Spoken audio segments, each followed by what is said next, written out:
Welcome to In the Spotlight. I'm Abigail Pogrubin. David Denby is a staff writer and former film critic for The New Yorker, and his reviews and essays have appeared in The New Republic, The Atlantic, and New York Magazine.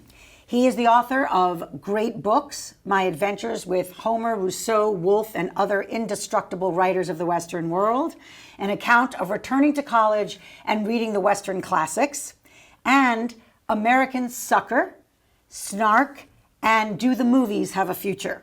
A collection of his best movie criticism from The New Yorker. His latest book, released in April 2025, is called Eminent Jews, Bernstein, Brooks, Friedan, Mailer, a biography of 4 American Jews who were free in a way that Jews had never been free before. They led creative and tumultuous lives, made trouble for themselves and others, and changed American culture.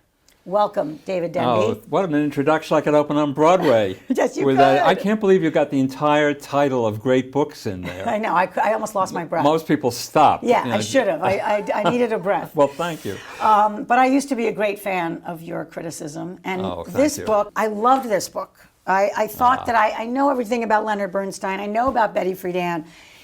Their profiles came alive, and they have depth and variety and surprises. Not to mention, it's just great writing, really. Well, thanks. And this Thanks audience so knows much. I'm not always complimentary. So let's just talk about why these 4 and why this book now. They're so utterly unlike myself. Okay. I mean, I had dialogues in my head with all of them. Why did you do this rather than that? And how could you say that? You know, that kind of thing.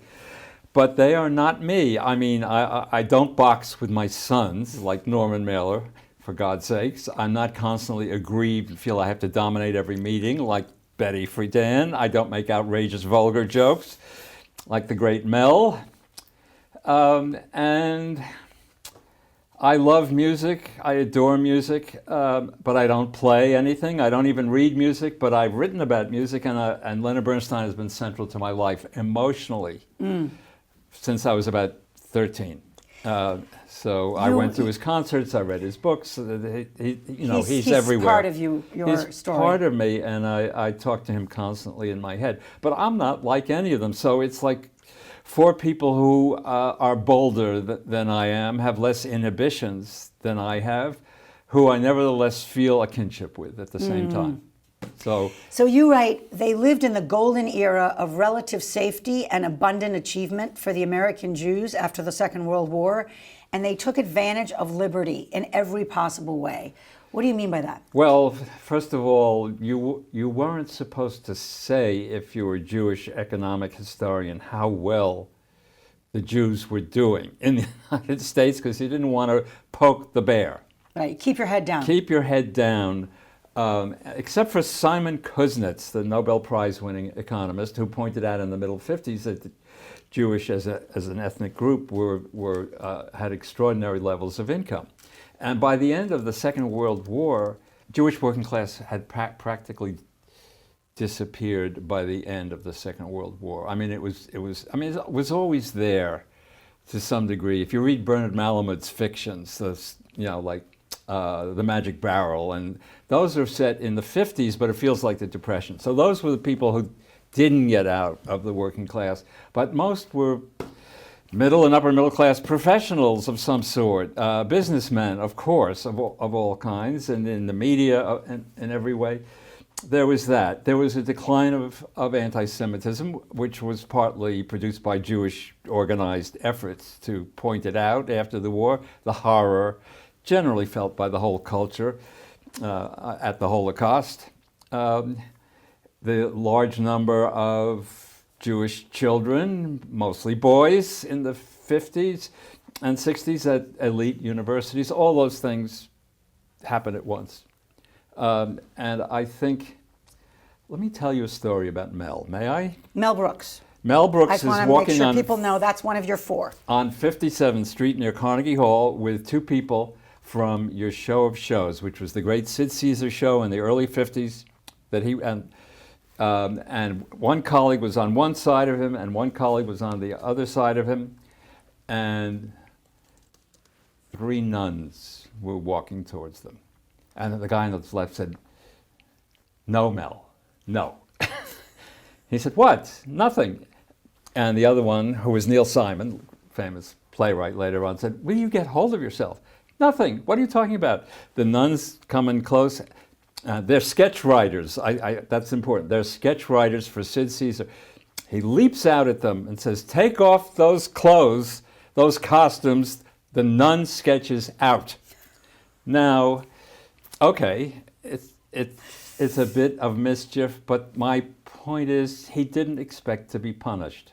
And Leonard Bernstein in 1972 taught the Vienna Philharmonic, no less, how to play their own music. That is Gustav Mahler's later symphonies. He was their guy. He was the head of the opera and the Philharmonic. 1897 to 1907. Here was Lenny in 1972. Mahler had been banned during as an anti-Semite. He was banned all from 1938 to 1945. They didn't know the later works, and he taught them how to play their own music. And he knew he would get away with it. And he wasn't the only one, but Bernstein made Mahler a universal classic all over the place. And also, I think, forced Europeans to engage in that side of themselves that they had torn out of themselves when they got rid of the Jews. And so what would be the Mahler and the Friedan example of sort of like knowing that they could be either bold or brash and be safe? When Betty's The Feminine Mystique, still very Iconic. much worth reading, 1963. I talked to a literary intellectual last week who said, it's still a very interesting book. Yeah. 60 years later. Sold 3 million copies in her lifetime. It sold 60,000 in hardcover, which is not bad at all. But not. We're talking about 60 years ago. And then it went into mass market paperback. Remember, there used to be those racks at the front of every drugstore?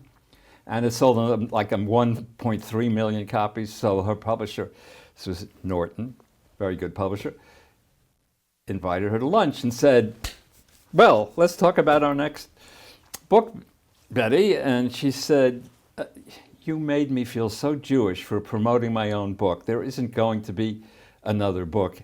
And used a common obscenity, meaning get lost.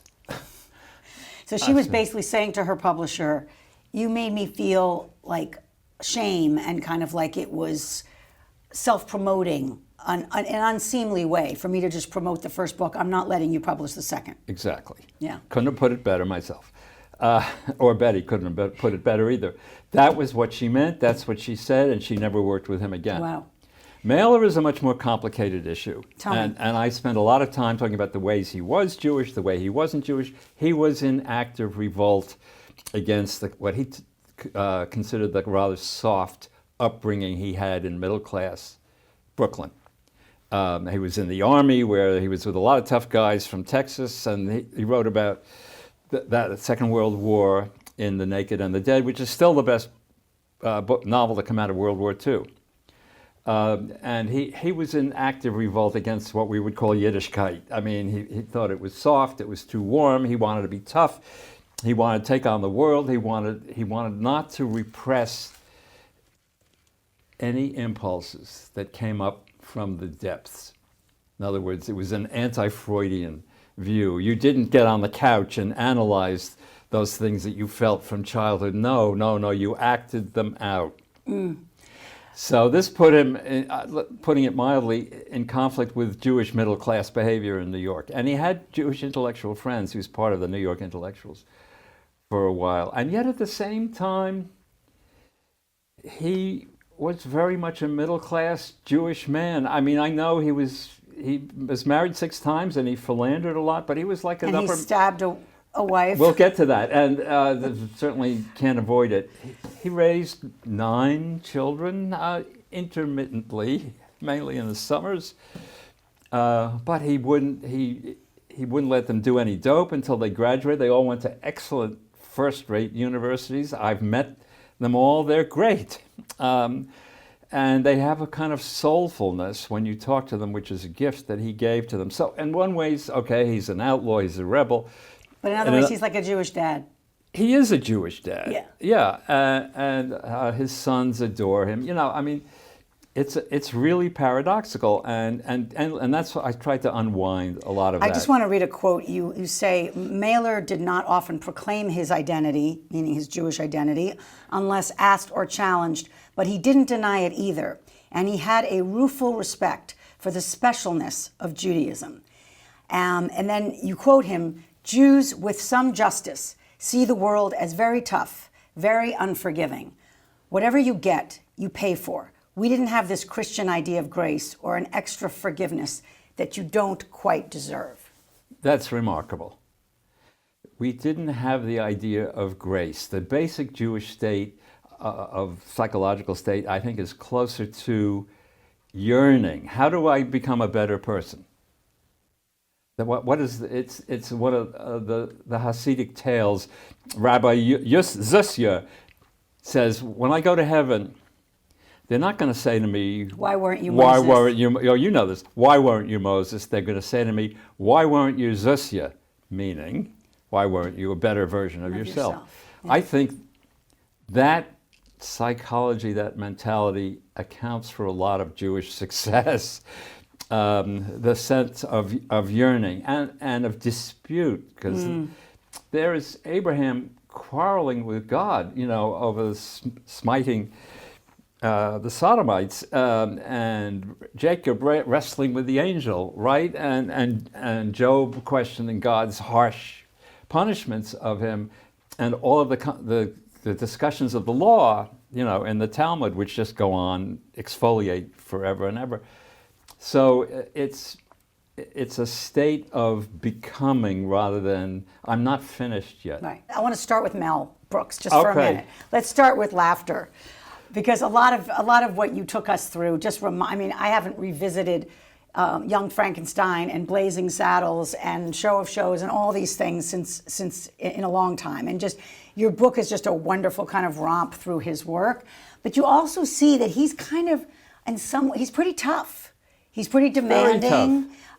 Very tough. And I just want to say what you write. Mel Brooks should not be called, as he often has, a force of nature. After all, nature can be benign. And he was often ferocious, deafening, shouting until he had worn everyone's resistance. So tell us about him. Mel was the noisiest man in New York, which is saying something, right? When he was young. He would barge into the writer's room at your Show of Shows, 3 hours late, carrying coffee and arugula, and jump up on the table and tell them his ideas, just scattering whatever it was they were talking about. And they hated him, and they also loved him. And Neil Simon wrote a play about this years later, Laughter on the 28th Floor. I hope I'm getting the title right. It's very funny. Yeah, of the writer, kind of the writing room. It's the brilliant writing room for Sid Caesar. Mel came out of the streets. His life was not easy. His father had died when he was 2. His mother was great. And she favors him. She favored him. In the winter, she would warm his clothes on the radiator and then undress him under a cover while singing to him. Is it any wonder he's still alive, almost 99 years old? Right. Really? He was pampered. But so he went through life having her support and always missing the one person his father, he couldn't reach. And I think his reaction was that he had to reach everyone. I mean, his ambition is ferocious and still is, everyone in the world. And not only does he have to reach everyone, he just can't make them laugh. He has to take over their bodies. I love how you describe that. It has to be a physical experience. People get coffee trapped in their nasal passages. Fall on the floor. They fall on the floor, literally. And he told Johnny Carson when the producers was screened for the regular people at Warner Brothers. No, it was Blazing Saddles was screened for the regular staffers at Warner Brothers, not the top brass. He said it's like a Chagall painting. They rose into the air upside down. And that's how they knew it was going to succeed. That's how we knew. So let's talk about the producer specifically, because you mentioned it. Springtime for Hitler, the idea of taking on the Third Reich as comedy. Yeah. It's like there's no more third rail, tricky. Not sure you could do that today. This was 1966, 67, I think, when it came, and it was not that far from the war, and the word Holocaust was finally in use. What's called, the barbarities, the massacres, the slaughter, something else like that. It was still very, very raw. And then even more crazy and raw is in History of the World Part 1, he restages the Spanish Inquisition as a musical number. He plays Torquemada with a bunch of monks. It's a great musical number. And there's Jews strung up all over the place and then pulled down into the water by nuns.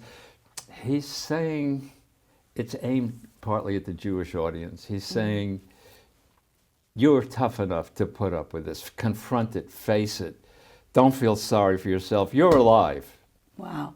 And I want to just that's the way I take him more seriously, I think, than other people do, without, I hope, destroying the fun in there. Yeah. You write, or you quote him, I got letters. He said this is particularly in response to Springtime for Hitler, one of the big numbers. I must have gotten 100 letters from rabbis, students, scholars, and I would write back to every single one and try to explain to them, the way you bring down Hitler, you don't get on a soapbox with him, but if you can reduce him to something laughable, you win. That's my job. That's his job over and over again. And of course, he couldn't stop Hitler any more than Charlie Chaplin could with The Great Dictator in 1940, during the war. But he has to revive the Jew killers, Hitler, and the Inquisition figures, Torquemada, in order to kill them again and humiliate them with comedy.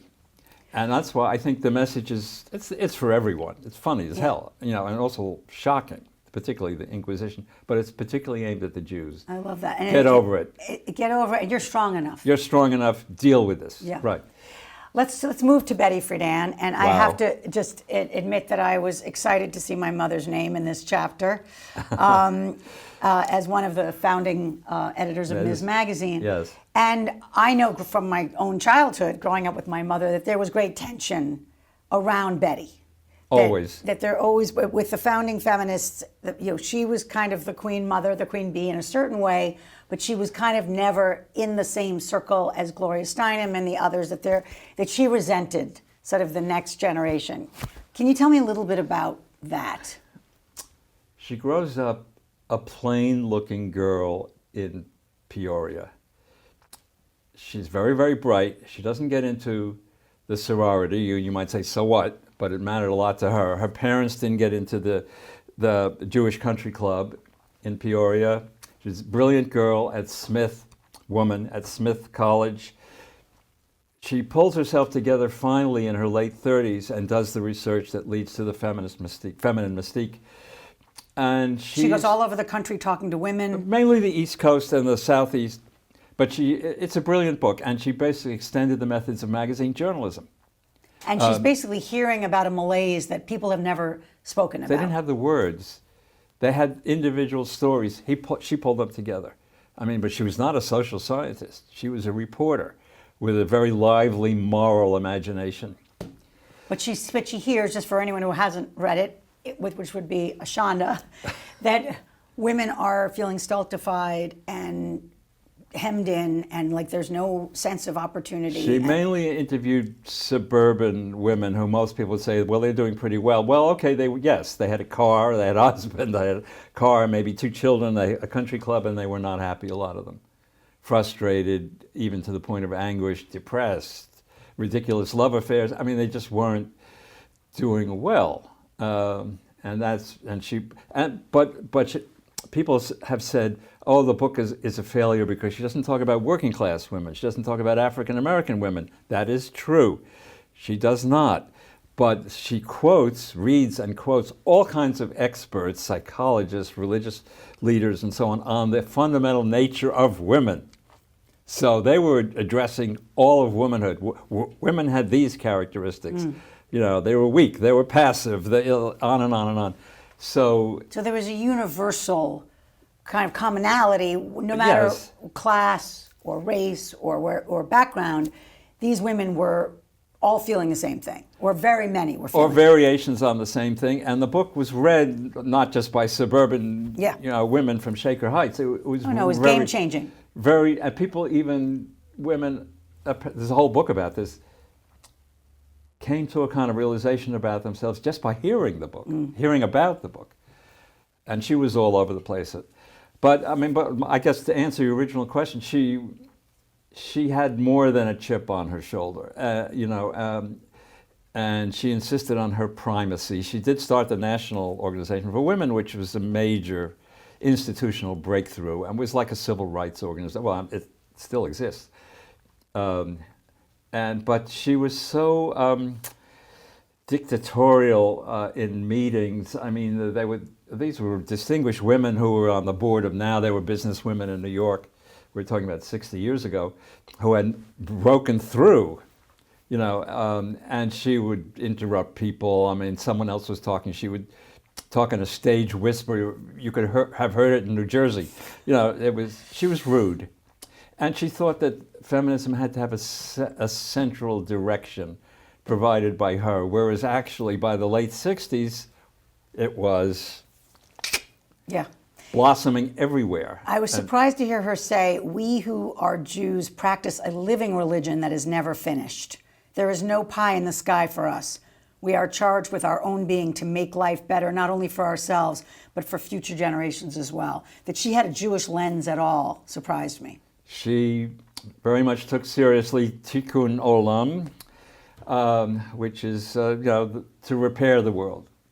You can't just look out for yourself. You have to look out for other people as well. It's a very stern admonition, and some of us practice it and some of us don't.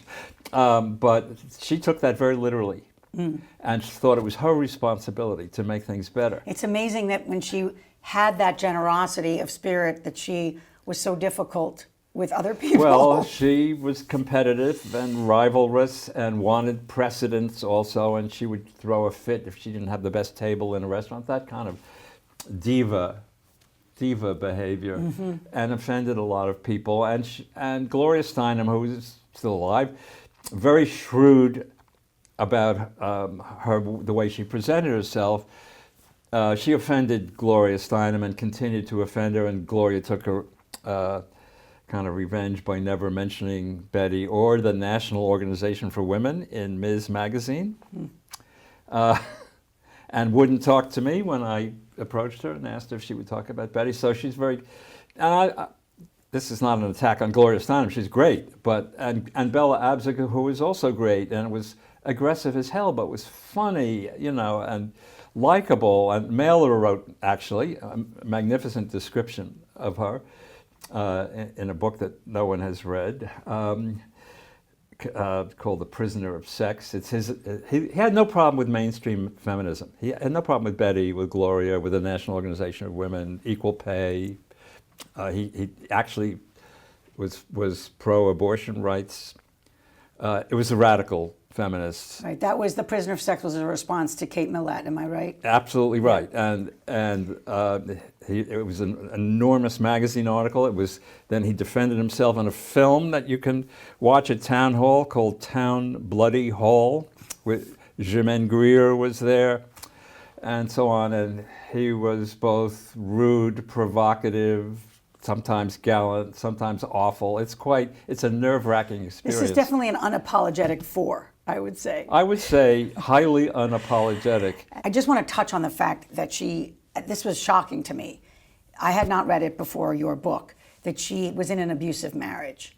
And she ended up towards the end of her life writing about that. Literally black eyes, like she was hit. Mutually abusive. That's the additional shocker.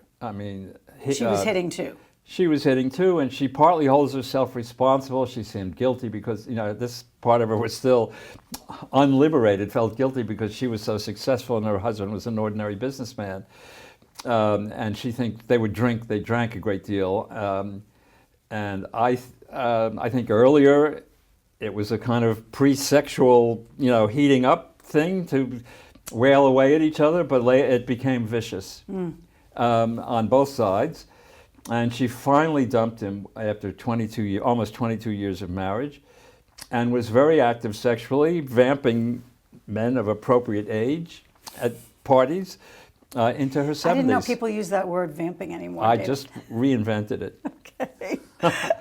So just as we get, because we can't also get to Mailer and Bernstein, but give us two kind of headlines on them that you hope people open the book and find. Mailer was disgusted by what he took to be the conformist culture of the 50s, the consumerist and conformist culture of the McCarthy period, the Eisenhower period, and wanted to free up the unconscious of the country. And the way he did that was by freeing up his own unconscious and acting out impulses from the deep, whatever they were, which sometimes were creative and wonderful, and sometimes led to brawls in bars, and one horrible night sticking a penknife into his wife and mother of two of his children, for which he was guilty and ashamed for the rest of his life.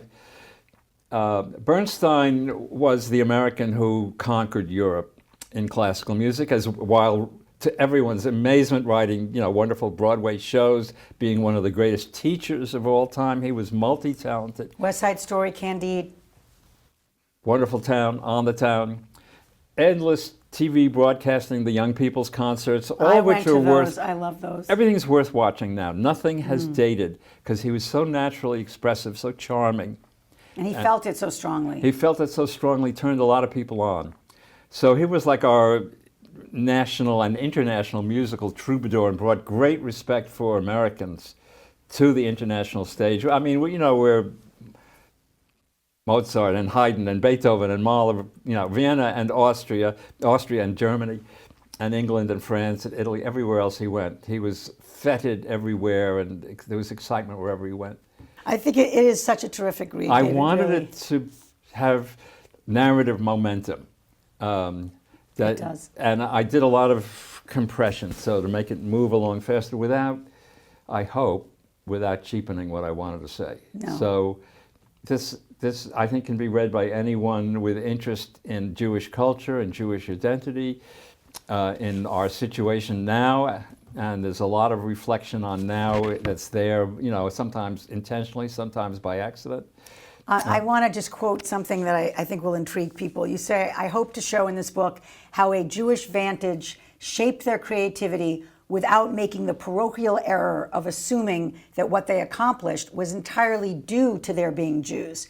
It wasn't. America poured into them, and they, as Jews, poured into America. Can I congratulate you on pulling out some of the best sentences in this book? Well, that was easy to do, but I appreciate the compliment. No, it's a real talent. I mean, thank you, Dave. Well, I love that quote, and it's one of those, put it on your wall. 100% Jewish, 100% American. Right. That's what they were. It's perfect for this moment. David Denby, thank you. The book is called Eminent Jews, Bernstein, Brooks, Friedan, and Mailer. I'm Abigail Pogrebin for In the Spotlight, and I'll see you next time.